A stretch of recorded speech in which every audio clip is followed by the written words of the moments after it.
Welcome to the Financial Freedom Secrets Show. This is your host, Jackson Milan, the Wealth Mentor, helping business owners create financial freedom faster by mastering the language of money. Want to see how well you're tracking towards financial freedom? Complete our 40-point financial performance scorecard at wealthhealthcheck.com.au. That's wealthhealthcheck.com.au. The average score for most business owners is 18 out of 40. So complete the scorecard now and see how well you're tracking towards financial freedom. G'day guys, this is Jackson Milan, the Wealth Mentor, and we're here for another episode of the Financial Freedom Secrets Show. And I've got some new friends of mine joining us here. We've got Sarah and Aly from Spect. I've been introduced to them through my business partner, Jim, and we've been having conversations around scaling operations. When you're in a high growth business and you often hit these bottlenecks are typically around the operational inefficiencies. And we find ourselves as business owners constantly putting out fires as opposed to pursuing growth and profitability. So I wanted to get you both here to share your wisdom with our audience and hopefully help them get some breakthroughs. So thanks for joining us. How are you both doing? Yeah, really good. Thanks for having us. Thanks, Jackson. So let's start with you, Sarah. Give us a bit of a lay of the land. Who are you and what's your experience leading up to Spect? Yeah, so I'm originally from the UK, came over here, did not intend on staying here, to be honest. It was just meant to be 6 months traveling, ended up getting into recruitment, spent a lot of years. So I did like medical recruitment and then went tech after that and ended up starting my own business in a recruitment agency, which was just a great experience. Ended up having a bit of a flip on its head there and ended up into operations. And that's when I started working with a couple of companies actually setting up their infrastructure from scratch, really. And then from there, that's when I actually met Aly. We worked together at a scale-up consultancy, actually consulting in the operations space. And then, yeah, we decided to take it on and do it ourselves. Beautiful, amazing. And Aly, what's been your background leading up to Spect? Yeah, so I actually started off in marketing, so it was a very corporate background. It was a little bit soul destroying though. I was like, no, I wanted to get into more of the grassroots, more purpose-driven kind of startups. So I made the big jump, helped a few guys get started, ended up being the first team member of that scale-up consultancy, so built that up from scratch. So their operations and then the service side of it, so then consulting to the clients, and then I brought Sarah on board and we were like, yeah, this is something that a lot of businesses need, and they know that they need it when you talk to them, but it's just something that just doesn't get prioritized when it's thrown in with marketing and sales and all those other things. So yeah, to Sarah's point, we thought it needed to stand on its own 2 feet. So makes sense. And it's definitely needed, right? Because this is the issue. The business owners don't prioritize working on this particular area, being operations, systems, processes, frameworks, ensuring that they've got the infrastructure for scale. Why do you think that is? I think it's that, it's not seen as that kind of sexy revenue generating position. So, people understand sales, they understand marketing, all of that, and they can understand how that has a direct impact on their bottom line. But then where we come in on the operational side, we strongly believe that in the long run, it will have a massive effect on your revenue, but it's not so direct. And I think that people can push it back of, we'll deal with that next year. We'll deal with that next year.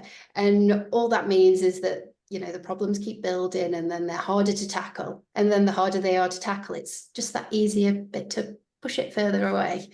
So yeah.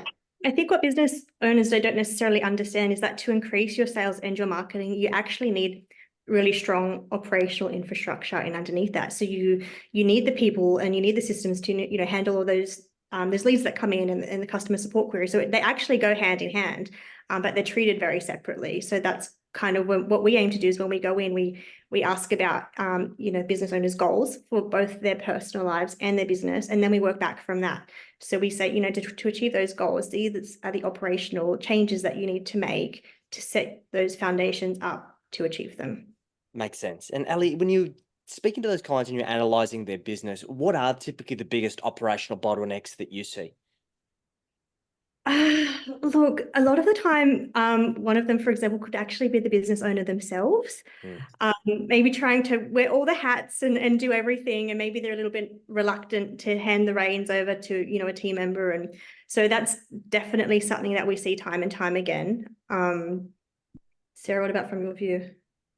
Yeah, I think it's just the case, like business owners, you obviously you start a business because you love your product, or you love doing the service that you're doing, but then very quickly you end up being a bookkeeper, being a marketer, being all of these things. And there's right at the start, do what you need to do, sort of thing. But then as the business grows, all you're doing is just holding your business back without outsourcing those things or without making the right hires.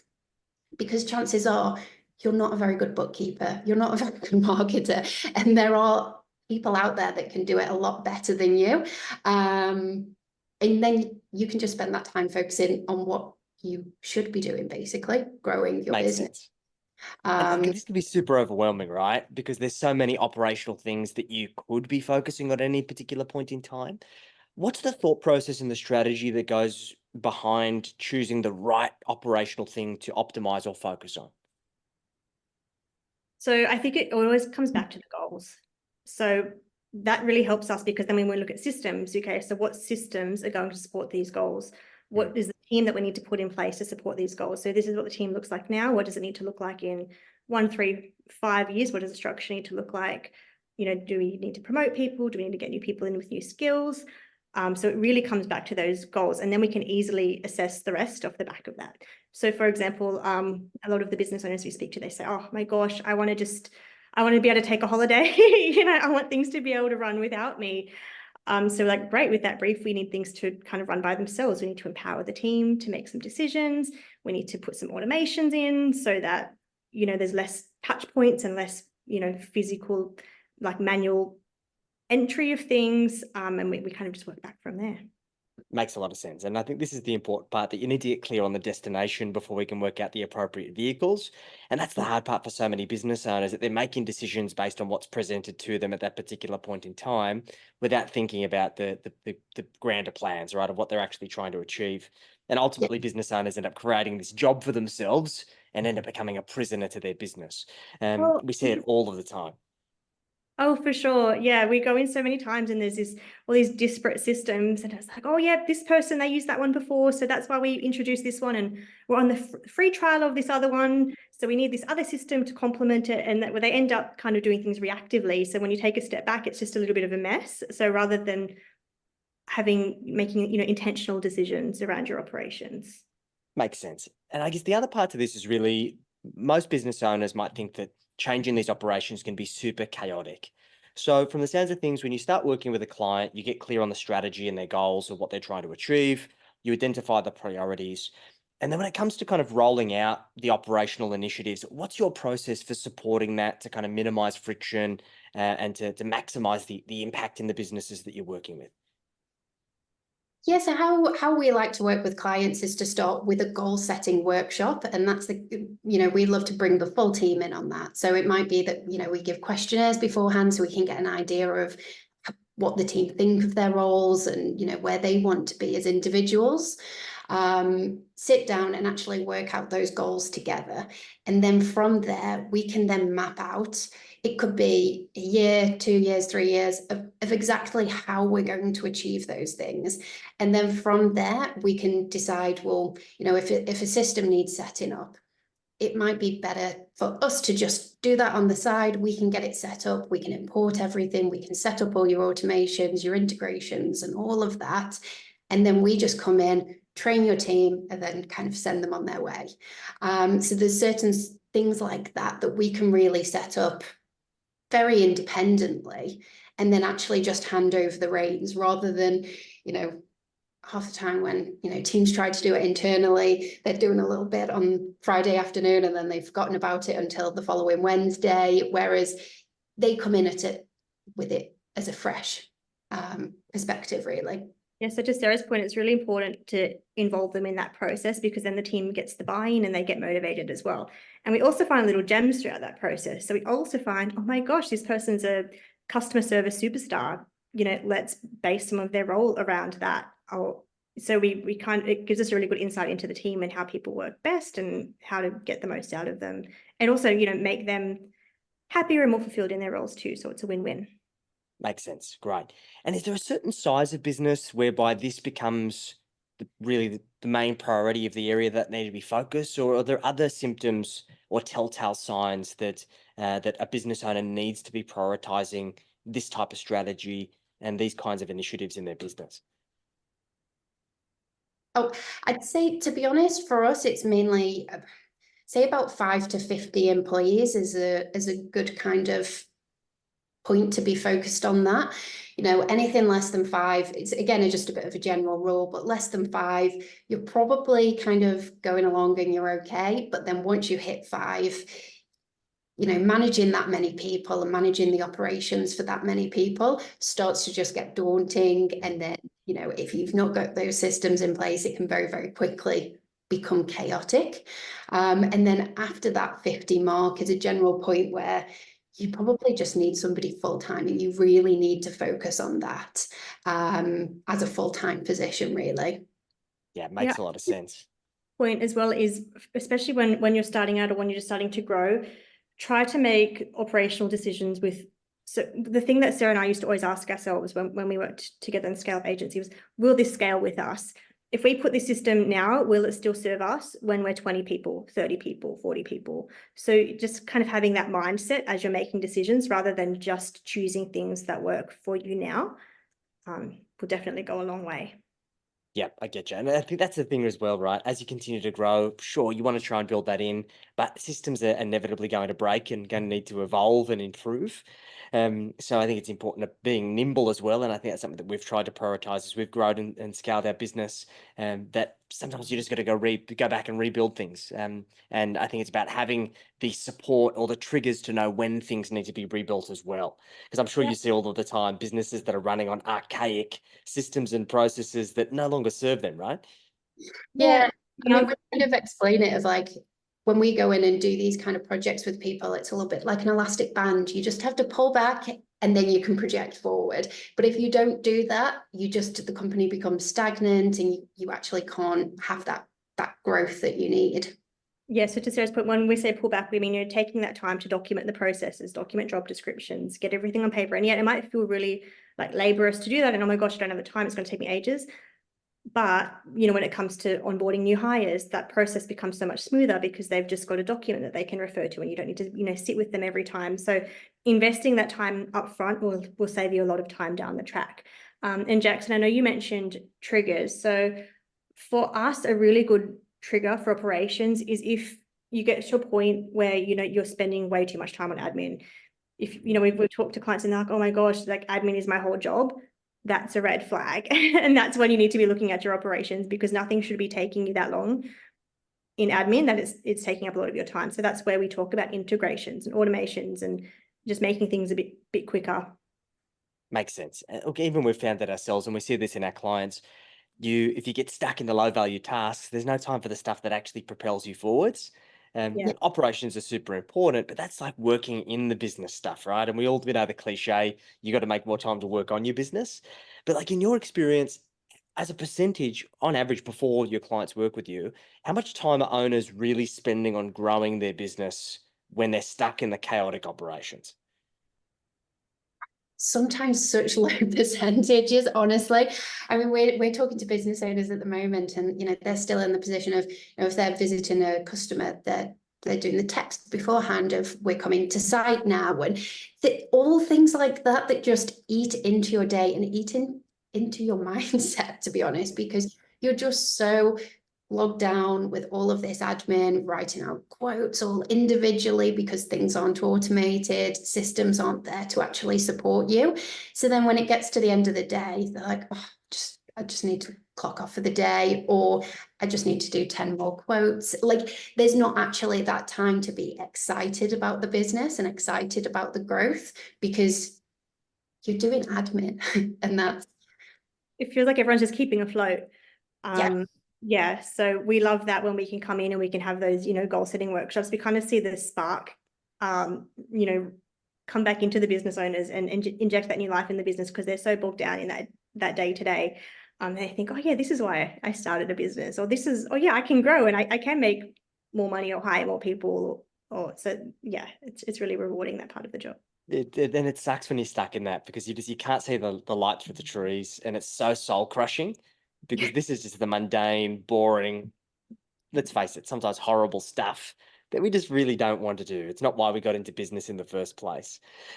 Yeah, not Why at do you all. think so many founders box themselves into these things, and this ultimately becomes like a self-fulfilling prophecy? Like they almost escape a corporate environment or an employed environment to get out of doing this crappy work, only to find themselves back into it again. Like, what do you think's the driver for that? I think it's the I can do it all mentality, in which we see a lot. It's, it's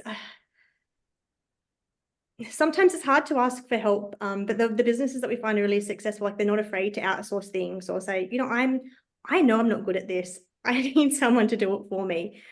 So that's when people start letting go, and finding superstars who are really good at those things really helps. Makes sense. And holding on to these things for longer than we need to is often a common trait for business owners. What's the process that goes into trying to get them to relinquish that control, hand over that responsibility, start removing themselves as a bottleneck? I think initially, sometimes it comes down to cost. So I think some business owners, they're like, oh, I can save money by doing this marketing campaign by myself. And when you actually talk it through and say, well, you're a cost to the business. How much is your hourly rate? If it's going to cost to pay somebody else 5 hours to do this marketing campaign, is the business actually going to end up spending 15 hours paying you to do that same marketing campaign, and it's not going to be as good, sort of thing. So we try to have these conversations around, your time is so valuable. And then if you take that to the next step, then if that's going to take you 15 hours, what success could you have if you actually spent that 15 hours investing into your business and actually helping it grow, improving your product, and actually working on the business? So we try to have those kind of conversations with people and just understanding your strengths, your weaknesses, and getting back to the driver of why you started a business in the first place. It wasn't to do the admin, probably wasn't to do the bookkeeping, it wasn't to do the marketing. Try to hand those things over, so then to actually allow the business to grow. Makes sense. Yeah. And I think it's just about coming to terms with that, making that that acceptance. I know it's been hard for me. I had a good friend of mine say to me that business growth is about enduring the thousands of ego deaths that come along the way, right? Yeah. And I think that's a big part of it. It's very much a mindset game of just trusting in your team, right? And being able to relinquish control. And people are going to make mistakes, but it's not the end of the world. This isn't, in most of the cases, it's not a life or death situation, right? They're pretty minor mistakes, if any. Yeah, I think if anything as well, like, you see that it is your baby. So I think sometimes if you're the business owner and you make a mistake yourself, you can forgive it. But then if there's other people around you, you almost just always think that you can do better sometimes. So it's just trying to like have that shift in mindset, really. Yeah, makes sense. Yeah, I So think for many, jump in, Ali. Yeah. you just can't grow. That's the other thing. Like you just, as much as you've got good intentions and you want to be across everything, you just can't physically grow the business if you're trying to take that all on yourself. 100%. You're only one person. There's only so much you can do.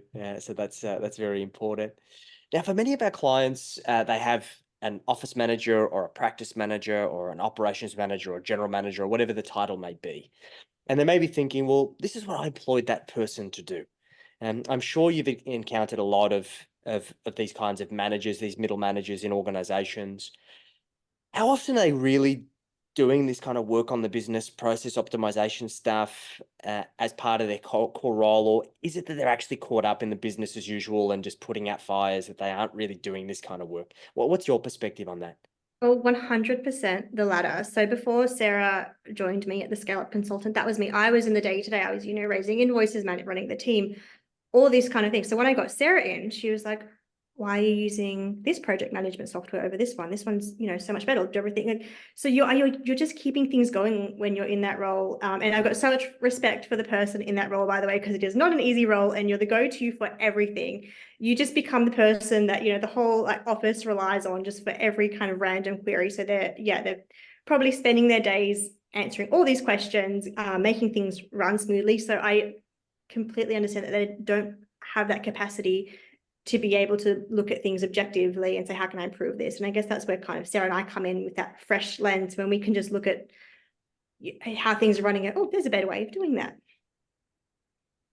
I It's think always that's just, important.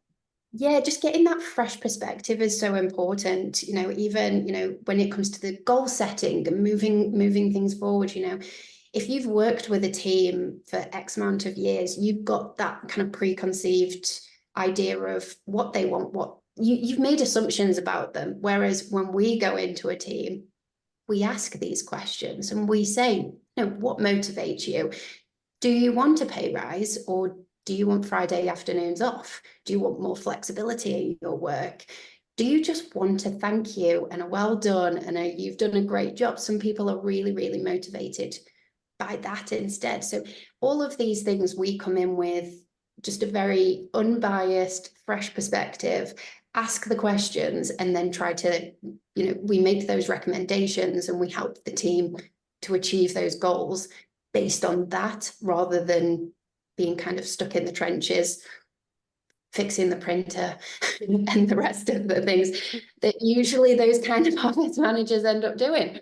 Yes, it's always the kind of squeaky wheel that gets the oil, right? And it's always these kind of not important but urgent things that take the majority of our time, where we should be focusing on the important but not urgent stuff of how do we get ahead of those problems. And I think that's the hardest part about being in a role like that. I definitely sympathize with our COO, Nadia, who handles a lot of that kind of stuff, and trying to elevate her and surrounding her with the right people that can do the low value tasks so she can be more strategic. But I definitely advocate for bringing in experts like yourselves who can bring that fresh set of eyes, go through everything with a different perspective, create the new frame, the new strategy, and then potentially even leave the team to implement, which is really what organizations need. You need that fresh perspective. That's where you grow. I think on that end as well, it's also that accountability as well, because sometimes, again, if it's quite a forward-thinking company, they have those goal-setting sessions, and everyone gets excited, and then it just tails off. Whereas where we come in as well is that accountability, that follow-up of, we said that this was going to happen by the end of Q3. Why has it not happened? Was it too ambitious, or do we need to rejig it, or did the team just not do it? Sort of thing. So it's that accountability as well from an external source rather than everything being in-house. I think that's really useful as well. Makes a lot of sense. So we've talked a little bit about the ideal client. And I think from anybody who's listened to this, they've probably kind of got some things that have basically labeled them. This is me. This is where I'm at right now in business. But how would you describe an ideal client that you're looking to work with? So they've got 5 to kind of 50 staff or thereabouts. What are the other kind of indicators of your ideal clients? So a lot of our clients are specifically in the service industry. And yeah, so it's somebody really that's just taking that, too much admin during their day, that we can actually go in and help to automate things, optimize things. It's once they've got to that point that, we can then go in, and I feel like that's the point where we can make the biggest difference to actually create a fresh start, and then also go in and set those goals and actually figure out what do we actually want to achieve. So yeah, there's a little bit of rescue in there, but then also the moving forward section as well. Fantastic, great. And how long does a typical engagement work with your clients? Is it normally project-based, or is it ongoing? How does that typically structure? So we like to start just at first with the goal setting workshop, just because then that gives us a really good roadmap and kind of gets us to go into things. So we can say, based off your goals, you're actually moving in the right direction, and we'll just put some, KPIs in for the team, and, that's sweet. Otherwise, there could be, really ambitious goals that need a lot of, operations fine tuning to get there. So in that case, it might be a bit of a retainer to help them get there. Otherwise, we do spit out a bit of a roadmap with those goal setting workshops. So, if they do have those resources in-house, they can also make those operational changes themselves if they have the capability. Perfect. I love it. Fantastic. Yeah, these things they can turn into a retainer, or they can then turn into projects as well of like, we're going to be in your business, we're going to be there for the next like 2 months, we're going to set up X, Y, and Z systems, we're going to come in, we're going to train your team, they're going to be absolutely loving it, all happy with the systems, and then we leave and you can go for gold. There's a bit of a mixture, and it depends on how they like to operate. Some companies would prefer that retainer because they want that accountability long term, and then others want a system set up or want something sorting, training, and just get them to the point where they can run with it, and then we're on our way.